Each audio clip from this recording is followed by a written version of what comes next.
You know there's a story here. My legs used to be like most of yours.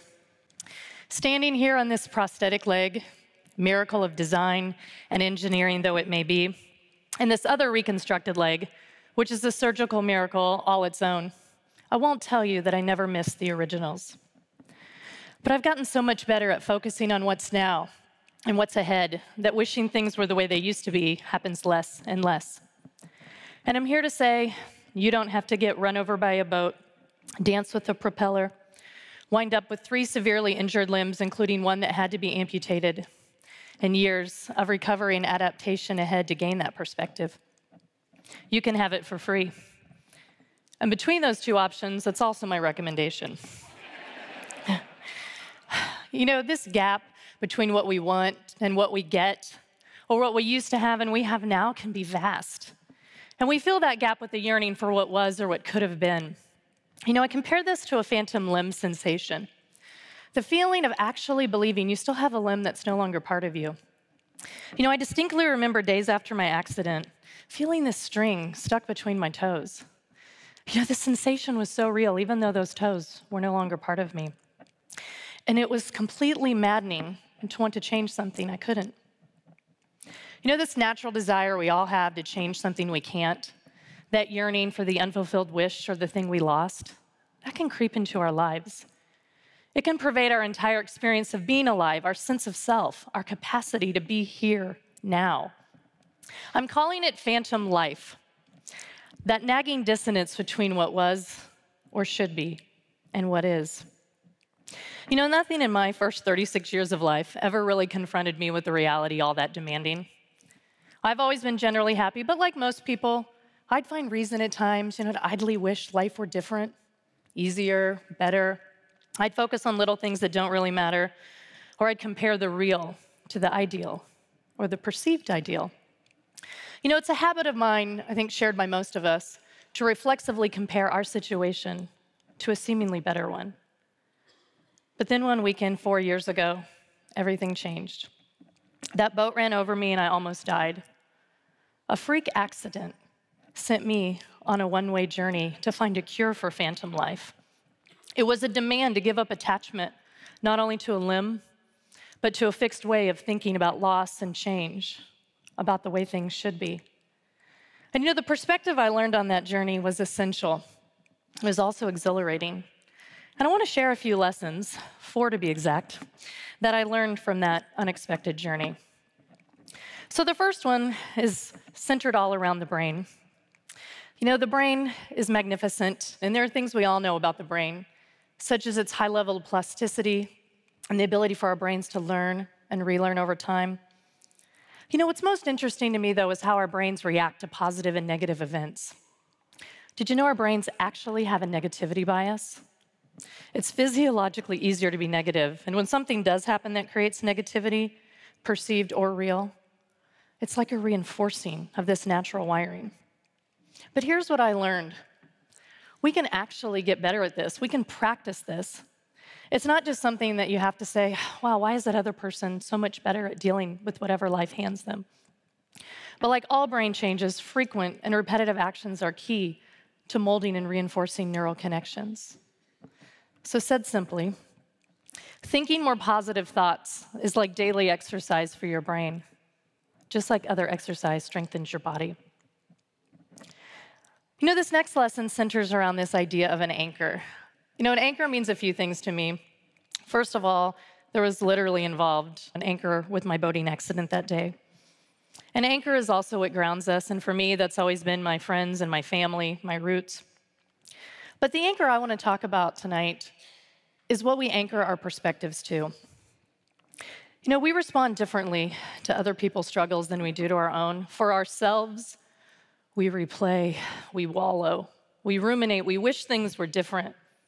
We scratch the phantom life. But we often use the dire circumstances of other people to diminish our own problems. You know, a common response is, that puts things in perspective.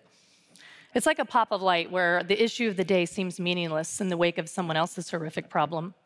But then what do? 10 minutes later, we move on to worrying about, whether we have something planned for dinner or who just texted us. The, wow, that puts things in perspective moment. It's like the original Snapchat for our brains. See it, and it's gone.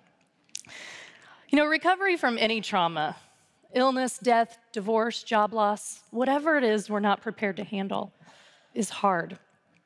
And I'd venture to say most of us don't want to stay depressed or angry or bitter. I know I didn't. So I found I had to seek out those Snapchat moments and make them last. I had to start looking for perspective in a sustainable way. It wasn't enough to wait for those, wow, that puts things in perspective trains to arrive at the station. They didn't come often enough, and they never took me to a whole new place. But I did find that I actually could make perspective last just by simply focusing on it. To do this, I would ask myself, frequently, obsessively, a series of questions, things like, how could this situation have been worse?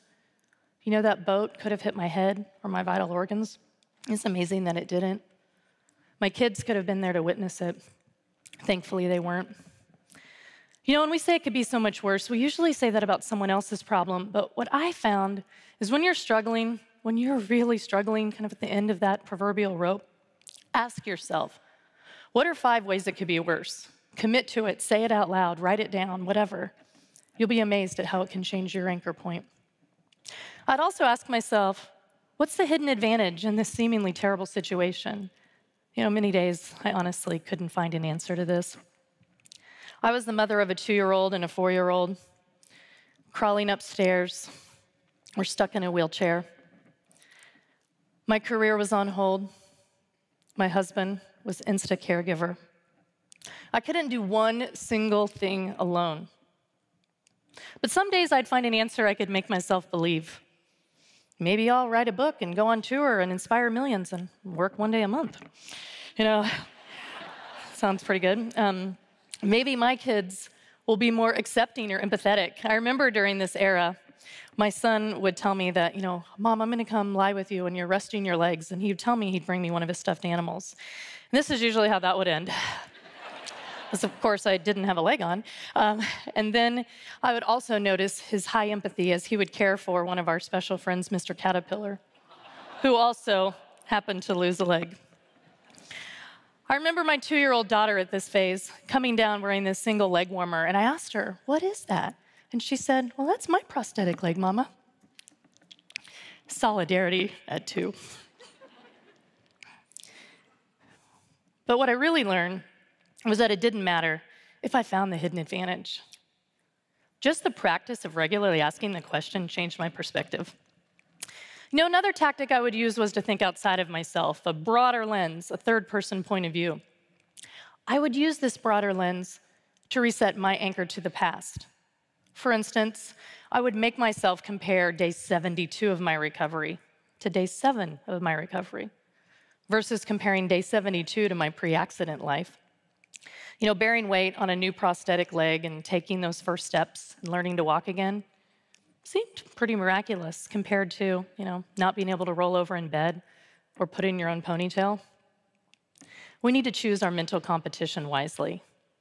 We get to choose any point you want. So I learned that the power of perspective, and it is so powerful, as we all know, but it's short term unless you find ways to make it last. This next lesson centers around the idea of attachment. Okay, so first of all, Eastern philosophy offers us a lot of wisdom about this idea of non-attachment. Basically, the idea is, desire, suffering, attachment is the root of that desire and thus the root of all of our problems. This resonates with my idea of phantom life, what we want versus what we get. But, I'm Western through and through. I'm a small town girl from Clyde, Kansas. And no matter how many links people sent me on, check out this idea of non-attachment. I didn't know what to do with it. It just wasn't that useful for me. But I did find something useful on my journey in this idea of reattachment. Okay, so my right leg was severely injured. It was nearly amputated. I had lost about 8 inches of my fibula, which is your outside lower leg bone, as well as key tendons and muscles. The tendon loss was the most debilitating because I couldn't walk without this huge, clunky, uncomfortable, ugly brace. So I decided to have a tendon transfer surgery. My surgeon reattached that inner tendon I still had to the center top of my foot. This was extremely successful, but not immediately. After that surgery, I really learned about this idea of reattachment.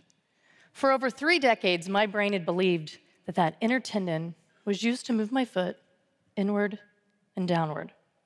But now it had to compensate. It had to do more. It had to make up for what I was missing. So post-surgery, for instance, if I wanted to move my foot up, I had to concentrate and tell my brain, move foot in. Over time and lots of foot movement, my brain learned this new pathway. But what I really started to learn was maybe there's something bigger here. Maybe there's a bigger metaphor, that it's not just all about tendons and muscles and surgeries. Maybe there's something about our lives. So I started to think, maybe we can actually detach from our old life, the one that we thought had to turn out a certain way, and reattach to a new one, and maybe one that's full of more possibility than we could have ever imagined. So my last lesson is all about a swimsuit. About a year after my accident, we took a family vacation to the beach. There were lots of other families there, and I'm guessing, some of the moms might have been thinking things that I might have ordinarily been thinking, like, this swimsuit is terrible. Why do we have to wear these things? Could I be any fatter or pastier? Are my kids safe? I know all these feelings well. The morning of my accident, a near supermodel friend took this photo of my husband and me. And I distinctly remember thinking, okay, let's not document this. Please do not put this on social media. But if I had only known, that was the most perfect my body would ever be for the rest of my life. So here I was on that beach a year later, and I'll tell you my concerns were very different. I was mainly just thinking about this waterproof foot I was carrying in my beach bag.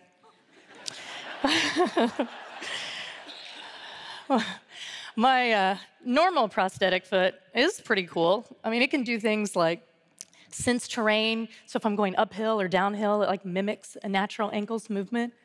But all that requires electronics, so I plug it in like a cell phone every night. So I need this separate waterproof foot for water activities. And sitting there that day on that beach, I took foot B out of my beach bag, and I replaced foot A with an Allen wrench. And as I sat there during the transfer, by the way, I remember having this really weird thought as I looked at my feet. I thought, I actually do have 2 left feet. And I took this photo, and I posted it, so excited to be on the beach. And so many people actually commented about my toenail polish. And I thought, that was a hidden advantage I hadn't thought of yet, that I didn't have to go and, get a fancy pedicure, because before I put it in my beach bag, I just set it on the table. It's like the perfect angle to paint your toenails, which worked out great. So I noted that in my hidden advantage journal that day. But the biggest thing I learned through this whole era was that you really have to think about perspective. And as I sat there on the beach thinking about it, it lasted for a while. But honestly, that day, negativity started to take over. That waterproof foot was really just a piece of wood carved to look like a foot. Tricky enough to walk on alone, let alone, traverse a football field full of sand or play with my kids. So we got back to the hotel. I hobbled into the room in pain, and honestly, I just wanted to bawl my eyes out. I couldn't stop thinking of what that trip would have been like without this problem. I couldn't stop thinking about the other people at the beach, their working legs and feet. Another why me moment had arrived. So I locked myself in the bathroom to shower, and standing there, I willed myself into a new perspective. I literally said out loud things like, I'm lucky to even be here. So many people can't travel for so many different reasons. If anyone had told me 6 months ago I'd walk on a beach today, I would have been elated.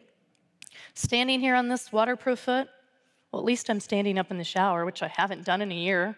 That feels pretty fantastic. This isn't just Pollyanna stuff. By forcing myself just for a few minutes to flip my thinking, I could feel my energy. It was flowing down a different road. And what did it take? It didn't cost me any money. I didn't have to visit a doctor or buy a book. I created my own little chemical reaction in my brain by leveraging the free and abundant resource of perspective, catalyzed by a new set of comparisons. And I learned something important that day, that actively forcing a new perspective on yourself is the cheapest and easiest way to change how you feel about your situation. So here's where I tell you, you can start rewiring your brain with this kind of perspective training right now.